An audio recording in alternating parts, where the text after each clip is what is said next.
ओम श्री हरि नारायण। ओम नमो भगवते वासुदेवाय।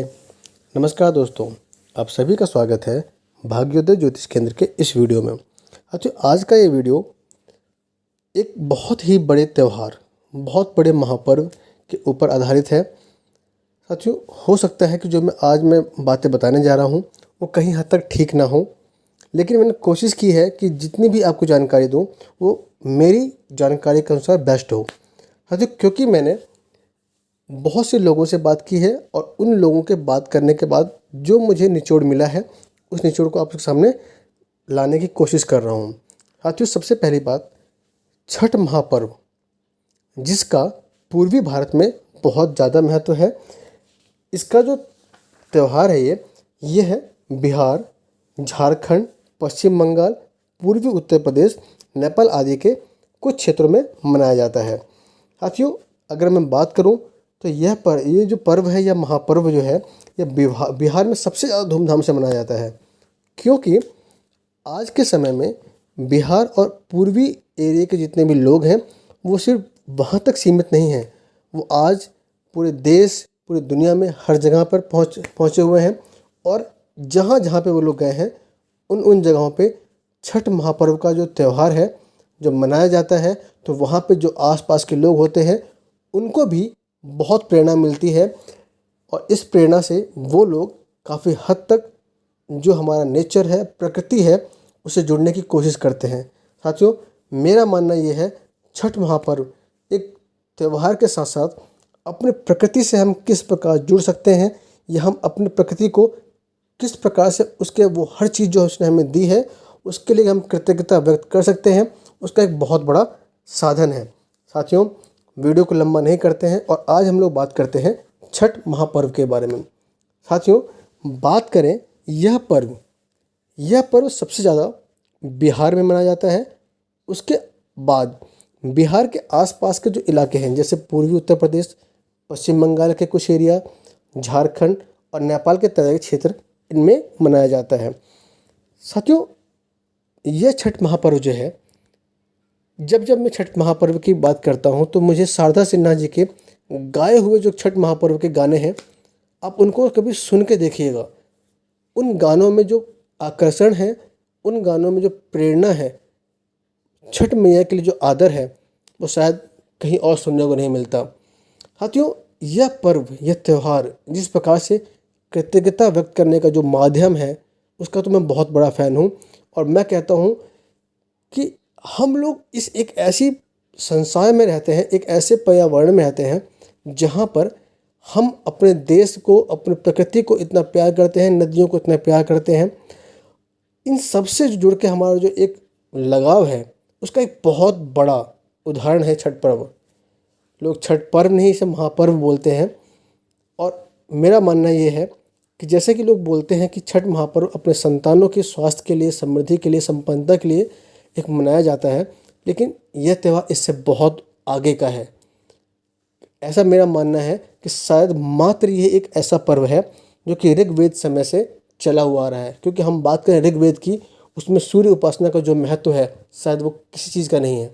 आप देखिए, जब हम ज्योतिष की बात करते हैं, ज्योतिष में सभी ग्रहों का राजा सूर्य है। मैं जो भी उपाय बताता हूँ, सबसे ज़्यादा जो उपाय होते हैं वो सूर्य से संबंधित होते हैं।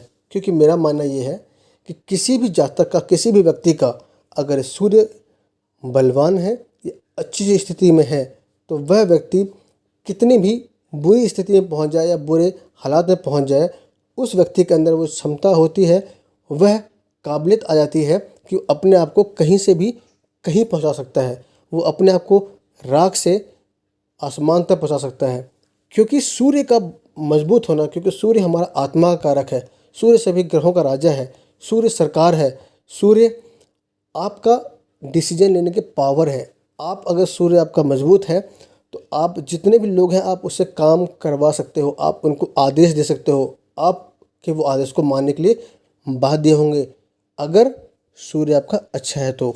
साथियों, इसी सूर्य की उपासना का, इसी सूर्य की कृतज्ञता व्यक्त करने का एक अनुपम और एक अनोखा त्यौहार है, एक महापर्व है छठ। साथियों 4 दिन का पर्व है।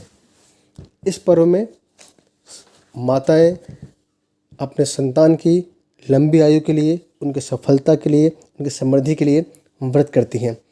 साथियों सिर्फ ये जो त्यौहार है वो महिलाओं का ही नहीं, यह त्यौहार पुरुष भी रखते हैं।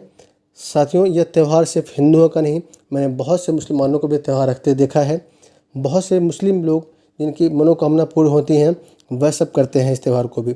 आप देखिए इस त्यौहार में कुछ तो खास था, जो कि एक बिहार के आसपास के एरिया का त्यौहार, जो कि आज पूरे देश का एक महापर्व बन गया है। आप दिल्ली में जाइए, आप किसी भी क्षेत्र में चले जाइए, दिल्ली, मुंबई, कलकत्ता कहीं भी चले जाइए आप, लेकिन इस दिन जो त्यौहार में जो रौनक होती है, आप उस पूजा स्थल पर जाके देखिए, ऐसा लगता है कि जो प्रकृति का प्रेम यहाँ दिखता है वो शायद कहीं और नहीं दिखता। साथियों अब बात करते हैं एक बार कि इस त्यौहार का कहाँ कहाँ हमें रेफरेंस मिलता है, किन किन पुस्तकों में, किन किन धार्मिक ग्रंथों में हमें इसके बारे में जानकारी मिलती है। कहा जाता है कि छठ जो पर्व है उसकी सबसे पहले जो उपासना थी वह जब भगवान राम वनवास से वापस आए, या जब लंका विजय के बाद जब भगवान राम अयोध्या वापस आए तो वो उस दिन दिवाली मनाई गई। लेकिन उनका जो राज्याभिषेक था वो कार्तिक मास के शुक्ल पक्ष की षष्ठी को हुआ था। ऐसा कहा जाता है कि क्योंकि यह छठ पर्व 2 बार मनाया जाता है साल में, एक चैत्र मास में और एक कार्तिक मास में। तो चैत्र मास में छठी जो होती है, जो षष्ठी तिथि होती है वो माता कात्यायनी के लिए समर्पित है। कई बार लोग ये भी मानते हैं कि जो छठ माता है, जिनके बारे में जो कहते हैं छठ मैया का जो त्यौहार है वो माता कात्यायनी के व्रत का ही एक रूप है। ऐसा कहा जाता है कि माता छठ मैया जो है वो ब्रह्मा जी की मानस पुत्री हैं और उन्हीं की ही लोग उपासना करते हैं। एक बार कहीं पे ऐसा भी उदाहरण मिलता है, एक कथा के अनुसार जब देवासुर संग्राम में देवताओं की असुरों के हाथों हार होने लगी, तब उनकी माता देव माता अदिति ने छठी माता का व्रत किया और उनके वरदान स्वरूप भगवान आदित्य का जन्म हुआ और उन्होंने देवताओं को उस युद्ध में विजय दिलाई। साथियों ऐसा कहा जाता है कि कर्ण जो कि सूर्यपुत्र थे वह उन्होंने ही इस पूजा का प्रारंभ किया था। कर्ण भगवान सूर्य के परम भक्त थे।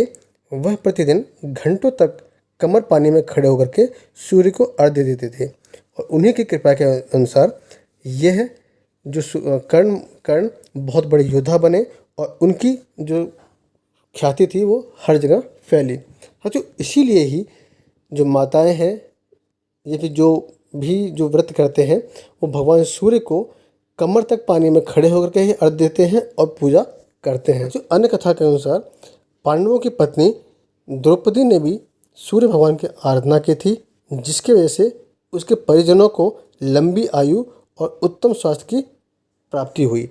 और जो एक और कथा है जिसका कई बार जिक्र सुनने को मिलता है कि राजा प्रियव्रत जिनकी कोई संतान नहीं थी, महर्षि कश्यप के आदेशानुसार उन्होंने पुत्रेष्टि यज्ञ करवाया। उस यज्ञ में उनकी पत्नी मालिनी ने यज्ञ आहुति के लिए खीर बनाई थी। शायद उस खीर में कोई त्रुटि रह गई थी, जिसके कारण उनके घर जो पुत्र का जन्म हुआ वह पुत्र मृत पैदा हुआ, जिसके कारण राजा को बहुत विषाद हुआ। जब वह उसको शमशान में अंत्येष्टि के लिए जब गए, वहाँ पर उनको जब बहुत ज़्यादा पीड़ा हुई और उन्होंने अपने शरीर को त्यागने के बारे में सोचा। उस समय ब्रह्मा जी की मानस पुत्री देवसेना प्रकट हुई और उन्होंने छठी माता का जो व्रत है उसके बारे में बताया और उन्हीं की कृपा के कारण राजा चित्रवध को बाद में पुत्र रत्न की प्राप्ति हुई। साथियों ये तो कुछ कहानियाँ या कुछ कथाएं थी जो कि हमारे पुराणों में थी। तो इसके अलावा